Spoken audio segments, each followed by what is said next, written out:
Assalamualaikum warahmatullahi wabarakatuh.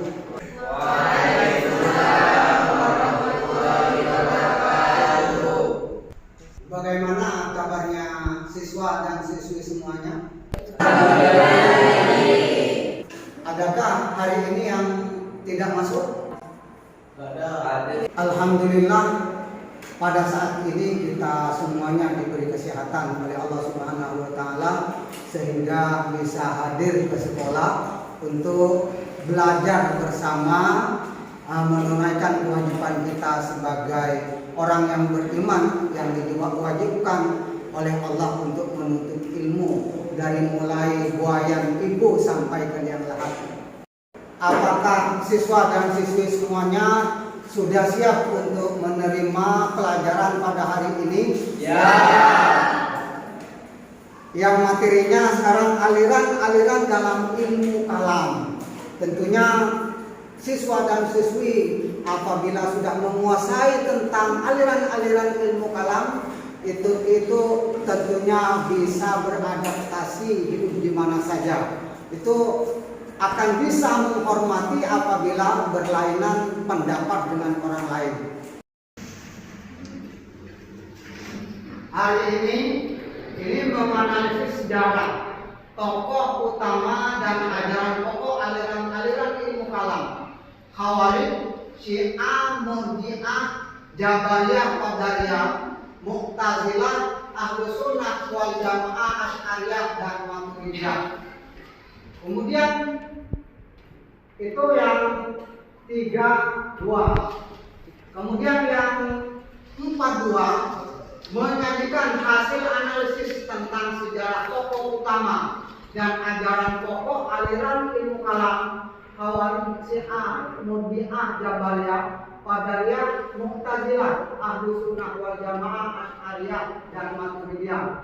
Sekarang mari kita satu persatu bisa mengetahui siapa tokoh-tokoh daripada aliran-aliran tersebut. Yang pertama, Khawarij. Ini sudah disampaikan kemarin pada pelajaran sebelumnya bahwa timbulnya aliran Khawarij ini dengan Syiah karena tidak puas dengan adanya tahkim.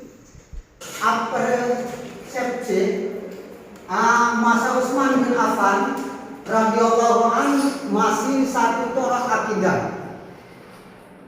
Kemudian Utsman radhiyallahu anhu dibunuh karena kekecewaan sebagian umat Islam dan diadu domba oleh Abdullah bin Sabah, seorang Yahudi yang pura-pura masuk Islam.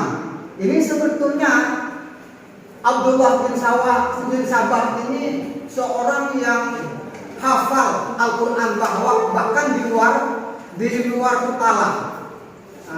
Dia pura-pura masuk Islam sehingga orang Islam pada waktu itu sangat antusias kepada mereka. Segala apa yang dilakukan ini juga dipercaya. Kemudian aliran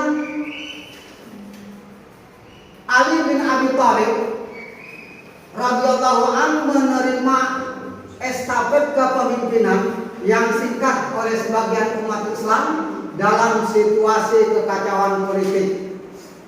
Kemudian selanjutnya, sementara keluarga Khalifah Utsman menginginkan pembunuhan Utsman segera ditemukan atau dituntaskan karena diadu domba oleh Abdullah bin Sabah, lagi terjadi perang Jamal dan perang Siffin. Perang Siffin ini pendukung Ali bin Abi Thalib radhiyallahu anhu keluar dari barisan yang dinamakan dengan aliran Khawarij. Terjadi tahkim, pihak Muawiyah kurang. Perang lagi, pihak Ali kalah. Semakin banyak pendukung Ali yang keluar dari barisan Ali sehingga menjadi Khawarij.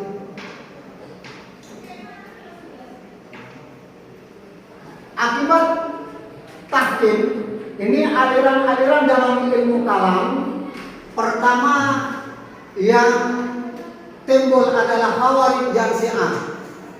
Kemudian Murji'ah, Jabariyah dan Qadariyah. Aliran Khawarij aliran yang keluar dari Ali, kemudian aliran Syiah ini aliran yang pro terhadap Sayyidina Ali, yang setia. Dia menamakan Ahlul Bait.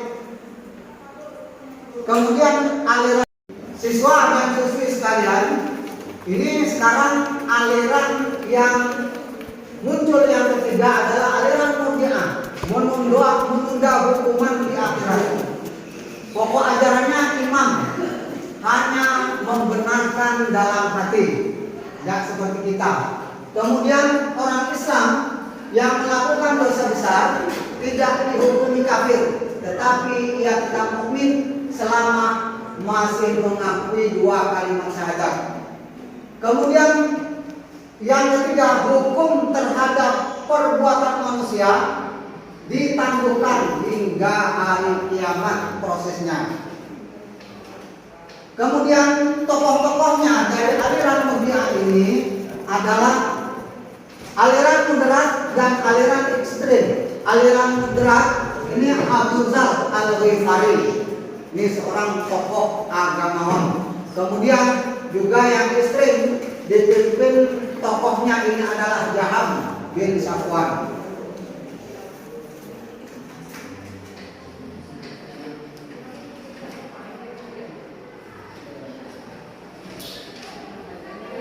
Kemudian aliran Jabariyah. Aliran Jabariyah ini manusia tidak memiliki kekuatan apapun, kekuasaan untuk melakukan sesuatu. Oleh karena kata saya tadi, manusia ini menurut aliran ini bagaikan robot yang langsung diremut oleh Allah Subhanahu wa taala. Ini anggapan aliran Jabariyah. Manusia tidak mempunyai kemampuan untuk mewujudkan perbuatannya dan tidak memiliki kemampuan untuk memilih segala gerak dan perbuatan yang dilakukan manusia pada hakikatnya adalah dari Allah semua. Sehingga aliran ini dikatakan fatalism atau fatalism. Kemudian selanjutnya, meskipun demikian manusia tetap mendapatkan pahala atau siksa karena perbuatan baik atau jahat yang dilakukannya. Kemudian tokoh-tokoh dari aliran Jabariyah ini adalah Ja'ad bin Dirham, dan juga yang kedua adalah Jahm bin Safwan. Ya, kalau siswa dan siswi sudah memahami apa yang disampaikan, materi yang disampaikan tadi, sekarang saya bagikan menjadi 3 kelompok untuk tugas kelompok kalian, agar kalian betul-betul membuat kelompok secara melingkar. Jadi kelompok 1 dan kelompok 2 dan 3 itu bentuknya melingkar, biar di bawah itu tidak apa-apa untuk sementara, untuk bermusyawarah tentang pertanyaan-pertanyaan yang akan saya sampaikan kepada kalian semua. Untuk kelompok 1 ini silahkan membentuk sementara di bawah. Untuk kelompok 2 ya sementara di situ juga, kemudian kelompok 3 di situ. Untuk pertanyaan kelompok 1 ini, bagaimana pendapat Anda tentang fenomena aliran-aliran yang sudah banyak mengkafirkan seseorang? Jadi kalian harus musyawarah atau membuat kelompok, bekerja kelompok. Bagaimana pendapat Anda tentang fenomena aliran-aliran yang sudah mengkafirkan seseorang? Kemudian untuk kelompok yang kedua, itu soalnya mengapa muncul perbedaan aliran-aliran dalam Islam sementara sumber pokok ajarannya sama, yaitu Al-Quran dan Al-Hadis. Untuk kelompok yang ketiga, ini pertanyaannya, apa yang membedakan secara signifikan antara Ahlus Sunnah wal Jamaah dan ajaran Syiah? Itu mari untuk sementara kita membuat kelompok di bawah. Selanjutnya untuk tugas kelompok 3 yang akan memaparkan hasil kerja kelompoknya, di mana Pak Guru tadi memberikan soal apa yang membedakan secara signifikan antara Ahlus Sunnah wal Jamaah dan aliran Syiah. Terima kasih kepada kelompok 2. Jawabannya ini sangat benar sekali, di mana jawabannya itu ada 3 poin. Yang pertama, karena perbedaan penafsiran Al-Quran dan Hadis, karena ada di situ ayat-ayat mutasyabihat sangat benar. Yang kedua, ini adalah adanya faktor politik. Memang ilmu kalam itu awal terjadinya itu adalah adanya faktor politik, yaitu dengan adanya tahkim. Yang ketiga, ini faktor ambisi. Ya memang ada orang itu yang ambisi ingin menjadi tokoh. Sudah ada aliran itu, tokoh-tokoh yang kuat ini juga ingin menjadi tokoh juga, sehingga membuat aliran baru. Itu yang dikatakan dengan adanya ambisi. Itu jawabannya juga sangat benar, sama seperti kelompok 1. Menurut saya, Pak, munculnya doktrin takfiri oleh aliran-aliran tertentu karena mereka menganggap seseorang itu tidak sesuai dengan pemahaman ajaran mereka, dan doktrin ini menimbulkan perpecahan di kalangan umat Islam. Iya, bagus sekali. Terima kasih kepada kelompok 3 yang menjawab pertanyaan-pertanyaan dari Pak Guru untuk kerja kelompok. Ini jawabannya memang ya benar, bahwa yang membedakan itu adalah kalau rukun iman Ahlus Sunnah wal Jamaah itu ada 6, di antaranya iman kepada Allah, iman kepada malaikat, iman kepada nabi, iman kepada para rasul, dan iman kepada hari akhir, dan iman kepada qada dan qadar. Kemudian kalau Syiah ini cuma ada 5, di antaranya adalah at-tauhid, tentang keesaan Allah, al-adl, keadilan Allah, an-nubuwah.